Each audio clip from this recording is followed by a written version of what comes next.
Series 3లో మన recipe protein rich అయిన చనాతో rice చేసుకోవడం కోసం ముందుగా నానబెట్టిన చనాను కుక్కర్లో వేసుకుందాం. ఇందులో వాటర్ వేసి ఉడికించి పెట్టుకోవాలి.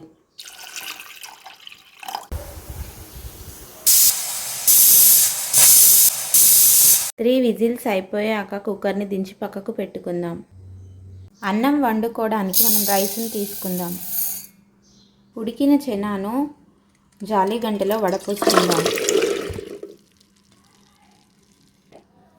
చనా ఉడికిందా లేదా ఒకసారి టేస్ట్ చేసుకుందాం.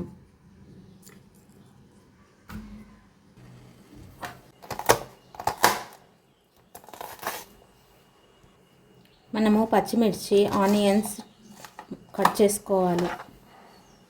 అలాగే ఒక పెద్ద సైజ్ టమాటోను కూడా కట్ చేయాలి.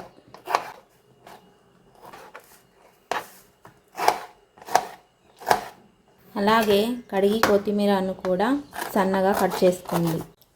ఆయిల్ వేడెక్కాక చెక్క, లవంగ, ఇలాచీ ఆకు వేసుకోండి. ఇప్పుడు ఇందులోనే ఒక టేబుల్ స్పూన్ షాజీరా వేసుకోండి.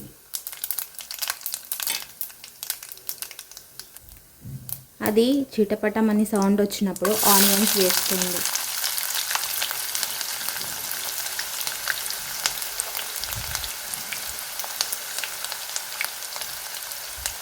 ఆనియన్స్తో పాటు పచ్చిమిర్చి కూడా వేసుకోండి.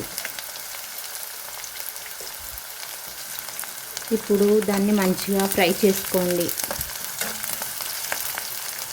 అది ఫ్రై అయిన తర్వాత ఇందులో అల్లం వెల్లుల్లి పేస్ట్ వేయండి. అల్లం వెల్లుల్లి పేస్ట్ ఫ్రై అయిన తర్వాత ఇందులో పసుపు వేయండి.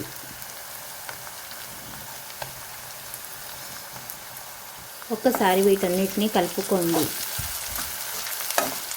ఉప్పు, కారం, ధనియాల పొడి వేసి కలుపుకున్న తరువాత మనం ఇందులో కొంచెం హోమ్ మేడ్ గరం మసాలాను కూడా వేద్దాం. ఇందులో కట్ చేసి పెట్టుకున్న టమాటాను కూడా వేసి కలుపుదాం.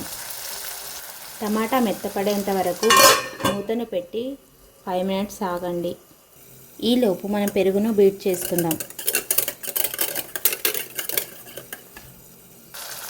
ఇప్పుడు ఇందులో బీట్ చేసిన పెరుగును వేసుకుందాం. కలిపి 2 మినిట్స్ మూత పెట్టుకోండి.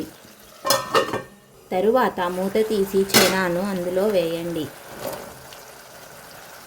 ఇప్పుడు మూత తీసి ఒక్కసారి చూడండి.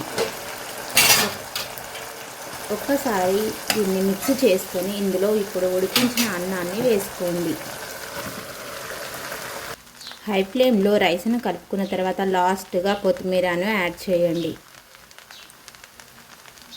అంతే, ప్రోటీన్ రిచ్ అయిన చనా రైస్ రెడీ. ఇంకెందుకు ఆలస్యం, మీరు ట్రై చేయండి. కామెంట్ చేయండి.